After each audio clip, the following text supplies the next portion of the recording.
shocked. They just heard news that they lost a loved one after a tragic accident.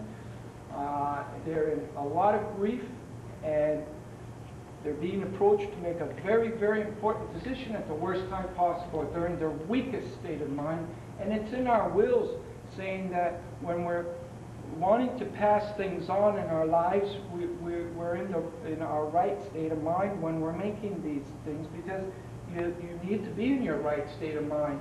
So here we are operating under a system where we're in our weakest state of mind. And I've had so many families that were in that predicament that couldn't say yes, and they were urging me to continue to let everybody know, the government, everybody know that we have to change this. Do not allow another family to go through that, because they are living with a lot of anger and regret afterwards, and because you don't get a second shot at it. You know, you get that only shot, and that's it. And Canadians are very busy in their life.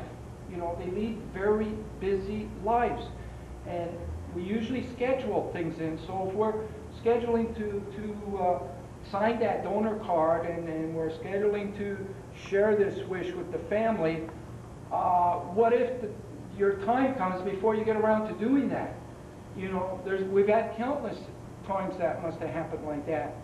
So the idea of having a system where we would have everybody registered on a donor list, and giving people every opportunity to take their names off only makes sense. And if we had this system in place, we wouldn't be losing 160 people each year that are waiting and that are passing away. Every year we have 160 people. We would cut that number drastically. Now, we have found some support in our two levels of government, provincial and federal. We have found overwhelming support on a municipal level behind this idea, and we've had overwhelming support by the public to support this. And I've gone through 550 communities where I'm hearing the same thing. People want this. People want to have a system where we can all feel secured, and if one day we might hear the news that we might need a transplant, we'll have the best system going, because right now we don't have the best system going. We have the best medical facilities, we have the best doctors, we have pioneered probably more things in transplantation in our country than any other country in the world. We have it all when it comes to that, but we don't have a good system. And we need to change this, and we need to get the government's will to change this. And if not, then we got to bring them the public's will. And that's what we're aiming to do, and I'm determined to do that even after I finish this walk. I was very happy to hear the news that Sharon received a life-saving gift. She walked with me a couple of years ago, and she was on the waiting list. And when I was talking to Joseph, and he told me that Sharon received it, right on. And so you're looking really good. And as we say, you're looking pink. Yeah, that's right. Instead of yellow. And also, I wanted to acknowledge Lisa from the Comfort Inn. Her general manager, Paul Armstrong, has played a very influential role in helping me find accommodations right across our country with choice hotels.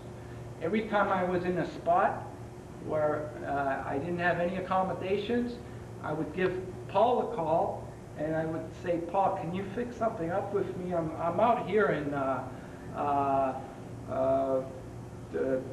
Thunder Bay, and we don't have accommodations, and he would always fix something up for us. So we're doing this on a zero budget.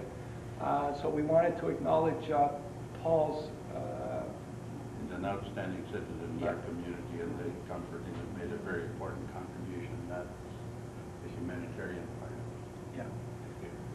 and also want to introduce Alicia from Brighton. She was with me a couple years ago when I was coming through this way, and she'll be with me for a few days, giving me a hand with certain things. I want to thank everybody for coming on here. I got a chance to meet some more recipients. That's great, and I think we could Marlville as another community that is in favor of this, what we're calling it precious consent.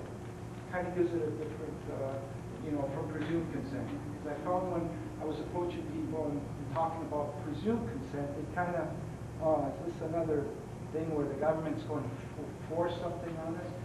And that's not the case. So we kind of changed the word to precious consent, which makes it a little more familiar to introduce. So.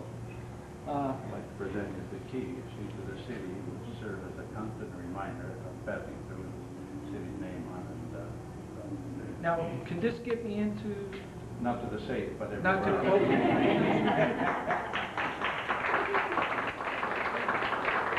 Join us in coffee here and refreshments. Okay.